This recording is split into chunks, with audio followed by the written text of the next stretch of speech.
So it's the beginning of the week. It's Monday. And I've decided to work on forgiving myself. Yeah.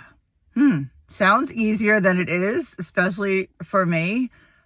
It's not that I blamed anyone, not that I don't take accountability, but I just ignored everything. I just disassociated from everything that I put myself, my children, my grandchildren in because of my choices, right? Because of my poor choices in life.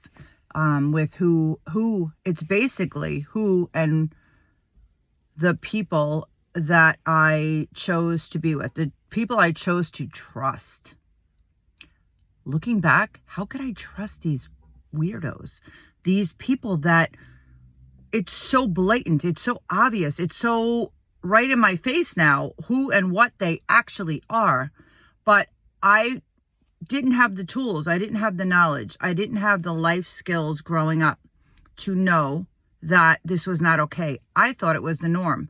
I thought it was normal because this is the family I grew up in.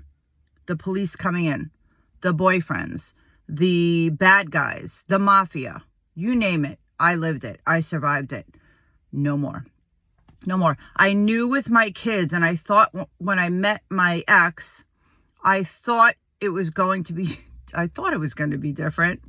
Clearly, it was the worst ever. So I'm here to tell you from my life experiences that if you don't work on yourself, you're going to continue the pattern. You're going to be dealt the same cards, but it's going to hurt worse.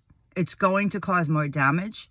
It's going to be the biggest lessons you could ever imagine, times a million, because ultimately it's up to us. It's up to us to look inside, to look back, to go back to when we were children, go back to that inner child. I know everyone says inner child, and figure out, what did I experience as a little kid? What hurt me? What made me feel sad? What are my memories that I remember the most? This is why journaling is so important. And I'm not a writer, but if I think back to certain situations and things that stuck with me, it's almost like a puzzle, right? You put all the little pieces together, write all those things down, the things you remember on top of everything else, the triggers you have, the smells, the touches, the looks, the whatever in your life that brings you back to your childhood, document them and then put them all together, look back, and I promise you, it will tell you the story of your life.